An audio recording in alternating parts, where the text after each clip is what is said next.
What's up, guys? Alvaro here, and welcome to the Bilingual Stock Market channel again. Let's go ahead and talk about some stocks and about what happened today in the markets. And you guys know that I usually don't post stock market update videos in English on Wednesdays because I am live streaming throughout the whole trading session on my Patreon. However, since tomorrow I am not going to be able to post any stock market videos at all in either English or Spanish because tomorrow I am going to be filing my taxes, and you guys know that takes a long time.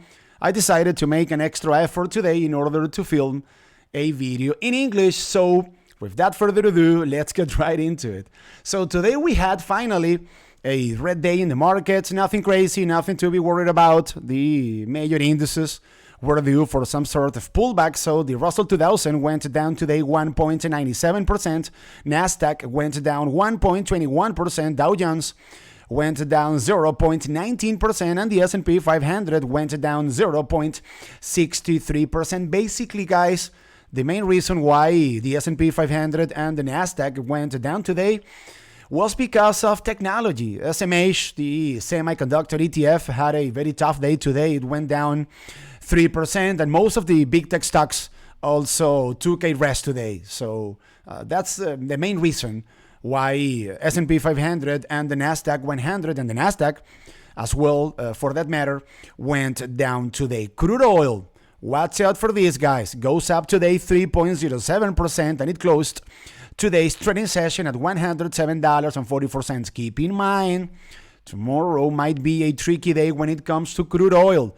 Vladimir Putin stated not long ago, like a week ago, that the European countries that buy Russian oil have until March 31st to start paying for Russian oil in Russian rubles. So we don't know if that measure is going to start to be effective from tomorrow and on. But if we happen to have any news concerning this issue, that is going to move both the price of oil and also the energy sector. So this is something that is important to keep in mind. Gold went up today 1.06%. Silver went up 1.21%. The 10-year treasury yield went down 1.75%. And the VIX went up 2.50%, but it is still closed the trading session below a critical area when it comes to technicals. 20 points. You guys know that. Above 20 points, put options get more expensive, and below 20 points, call options become more expensive. If we take a look at the sectors of the market, energy led the day today, going up 1.19%. And other than energy, guys, the other three sectors that followed the energy sector were defensive sectors. Utilities went up today 0.85%, healthcare went up 0.20%, and consumer staples went up, not much, but at least it went up 0.08%. The worst, or the two worst performing sectors today, clearly the most expensive sectors of the markets, multiple wise. Technology went down today 1.33%.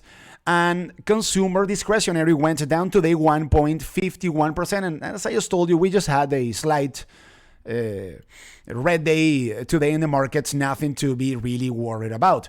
When it comes to the advances and declines distribution, today we had 4,894 stocks going down and 2,715 stocks going up. We can make the case when we have this let's say way greater amount of stocks going down relative to the stocks that go up, we can make the case that the Russell 2000 went down, which was the case today because the Russell was actually the worst performing index today. It went down almost 2%. When it comes to the trades that I closed in today's trading session, I told you in yesterday's video that I was short the S&P 500. And I closed this trade today right on time, guys. Yesterday, I purchased 200 shares of SPXS at $16.60. I paid $3,319. And since today we didn't have a flush down, we didn't have a bloodbath in the markets, I simply decided to close this position at $16.95, and I was paid $3,390. I ended up making over here $70. And what do you know, guys? Coinbase Jesus Christ, I have been taking trades on Coinbase left and right. Let me show you over here. I actually started a new position today on Coinbase, but case in point, today I took a day trade. Here you guys can see. So I purchased 40 shares at $205.48. I paid $8,219 and I closed this position and I was paid $8,064. Now what happened here? My bad, guys. Sorry. No, that's not the information. I am improvising here, guys. I am not going to edit this video. So this morning, rather, I purchased 40 shares at $201.76. I paid $8,070 and I closed this position as a day trade. This was a quick trade. So I sold my 40 shares at $205.48 and I was paid $8,219. I ended up making over here $150. So long story short, in summary, I ended up making today $200. When it comes to the S&P 500, this is not the S&P, this is the Nasdaq 100. Okay, S&P 500 goes down today 0.63% and it closed today's trading session at 4,602 points. So the first aspect that is worth pointing out over here, guys, is the fact that the RSI of the S&P is starting to cool off a bit, which is very healthy from a technical standpoint. So if tomorrow we happen to see a continuation of this, let's say, little red day that we had today, the most important area of support that I am going to be looking at is going to be the 100-day moving average at 4,550 points. I actually believe, I think, I have the conviction that a pullback down to the 100-day moving average is going to be very, but very healthy from a technical standpoint. The bulls need to defend this area, this moving average, because if the bears happen to take on such an important moving average as the 100-day, they are going to be kind of regaining steam over here. So this is an important spot for both bulls and bears. And in terms of resistance, if the bulls happen to make another push higher tomorrow, 4,634 points is going to be the most important task for them, an area of resistance in which they felt yesterday. Something that caught my eye, guys, into the closing bell was the fact that when we had something like 3 minutes before the closing bell, the bulls were trading below 4,600 and they made a last push to the upside and they were able to reconquer 4,600. 4,600 is a fat number. It's an important number for the markets. So this was some sort of, let's say, some sort of proof that the bulls are definitely back in charge of the S&P 500. Now let's go ahead and take a look at the NDX. Let's see what could be potentially happening here tomorrow. The NDX goes down today 1.10% and it closed today's trading session at 15,071 points. If you guys remember, I told you, if tomorrow in yesterday's video, if tomorrow we happen to see some sort of pullback in the case of the NDX, the most immediate support for the bulls is going to be 50 points. We are talking about a former area of resistance back from February 9th. However, as of now, the bulls are trading once again slightly below the 200-day moving average at 50,150 points. So that isn't bullish necessarily. And mind you, we still have, I am going to zoom in here, on the 4-hour chart, we might see in the upcoming days, this is an awareness, the unfolding of a death cross, guys, because maybe this 100-day moving average might cross below the 200-day moving average. This is going to be obviously bearish, but as of now, it is just an awareness. It hasn't unfolded quite yet. So if tomorrow we happen to see another pullback in the case of the NDX, the most important area of support that I am going to be looking at and thinking about a bounce of the bulls is going to be 14,800 points. We are talking about a former area of support back from mid-August. And I wouldn't be surprised if from 50,050 points-ish the bulls start to consolidate, guys. I wouldn't be surprised if they start to gather momentum and strength in order to make another push higher and finally break the 100-day moving average to the upside. The RSI, something that I have been very concerned about in the case of both S&P and Nasdaq 100, went down today a lot, guys. The RSI of the NDX on the 4-hour chart of the sorry guys, I was gonna repeat that. The RSI of the NDX on the 4-hour chart hit yesterday 80 points, and as of now, it is sitting at 66 points, way healthier relative to yesterday's trading session. The first stock of this video, and mind you, I am going to go over only 3 stocks in this video. I want to make a quick video because I am very tired. Oh, no, this is the wrong stock, and I don't want to check Toll Brothers. No home builders today for me. I want to check Dutch Bros. So Dutch Bros goes down today 1.35%, and it closed today's trading session at $61.92. So the stock of this company is starting to look very, but very bullish, guys. Here on the 4-hour chart, you guys can see the clear unfolding of a golden cross. You guys can see how this 50 SMA crossed above the 180 SMA on the 4-hour chart on March 18. This is obviously bullish.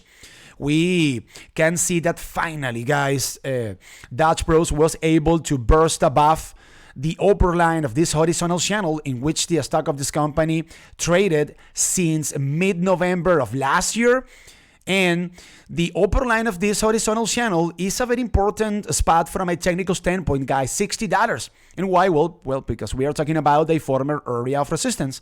$60 is a spot in which the stock of this company failed in mid-March. The bulls also failed back in February. And lastly, they failed back in mid-November. So I'm thinking, guys, that since the bulls were rejected recently at $66, any process of consolidation slightly above $60, and taking into account that the RSI of Bros is at 60 points, very healthy from a technical standpoint, this might be a sign that the bulls are gathering momentum in order to make another push higher and try to take on definitely $66.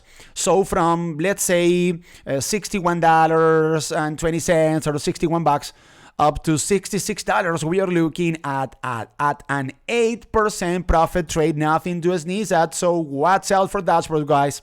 I really like the stock of this company consolidating slightly above $60. The second stock of this video is going to be Nndm. The stock of this company is posting earnings tomorrow before open. Watch out for Nndm. The stock of this company went down today 3.05%, and it closed today's trading session at $3.82. So let's say that this company from Israel happens to post a good report tomorrow. What could be happening over here? Because we are starting to see a technical reversion of this horrible downtrend in which Nndm has, or with which Nndm has been dealing since mid of last year, June or July of last year. And as of now, the bulls are slightly below the 100-day moving average, but we can see, as I just said, guys, some sort of reversion of this terrible downtrend. We can see a golden cross over here. You guys can see how this 50 SMA crossed above the 180 SMA on March 25th. So I'm thinking, guys, and also taking into account that the RSI of Nndm is very healthy. It is at 56 points. I'm thinking that if this company happens to post a good earnings report tomorrow, and mind you, when I say a good earnings report when it comes to Nndm, keep in mind this is a company that is still at an early stage of development. So what the markets are going to be looking at when it comes to this report is going to be revenue growth. If this company can prove that they were able to keep on growing their revenue in a decent manner during Q4 of last year, then maybe the reaction of the market is going to be favorable. In which case, I think that the bulls can take on this 100-day moving average at $4, and they might be able to fill the next important gap up to $4.71. We are talking about a former area of resistance back from early December. Watch out for this push to the upside, guys, because from $4-ish up to $4.70. We are looking at a 14% profit trade, and the last stock of this video is going to be a value stocks, guys. 3M company. The stock of this company goes down today 0.43%, and it closed today's trading session at $151.43. You guys, all of you guys know 3M. This is a value stock. This is a company that pays a very nice dividend. And it looks like 3M wants to reverse this terrible downtrend that we have been seeing in the case of 3M since mid-August of last year. So as of now, the bulls are dealing with a very strong resistance right at the 180 SMA on the 4-hour chart at $153.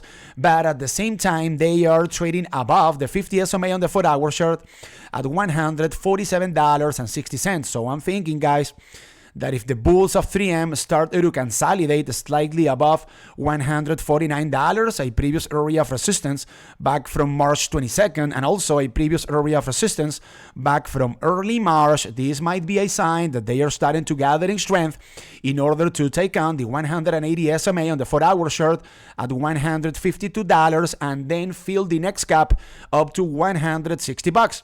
$160 happens to be a previous area of support back from late January. So watch out for this push to the upside, because I think that the stock of this company still has gas in the tank, despite the fact that despite the fact that 3M has gone up almost 9% in the most recent weeks, but we still have the RSI at 58 points. So I am thinking about a breakout from $152 up to $160. We are looking at a 5% profit. So this is a chart that is starting to look interesting, at least from what I see it, and this is a value stock. Remember that as of now we have a bunch of market participants that are looking for free cash flow companies that pay a consistent dividend, and that is precisely the case of 3M company. And with 3M company, I am going to wrap up this video.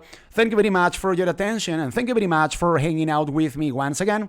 Remember, and keep in mind, guys, that here on the Bilingual Stock Market channel, we are posting stock market update videos Mondays, Tuesdays, and Thursday, 3 or 4 hours after the market closes. So if you want to get all of the notifications of all of our videos in a timely manner, you have to be subscribed to this YouTube channel, but you also need to activate the notification bell right up there. Follow us on Instagram as well, guys, at Bilingual Stock Market. And remember that this is the Bilingual Stock Market channel, the YouTube channel in which we talk about the markets, but we do things differently because we talk about the markets in 2 different languages, English and Spanish. So you can pick your preferred language, but most importantly, this is the YouTube channel in which we know that the wonderful world of Wall Street is not for geniuses, it is for entrepreneurs, just like you guys and myself. My name is Alvaro, and I will see you guys on Monday. Remember, no video tomorrow. I am going to be filing my taxes. Jesus, that's painful, right? So you guys have a nice week and peace out.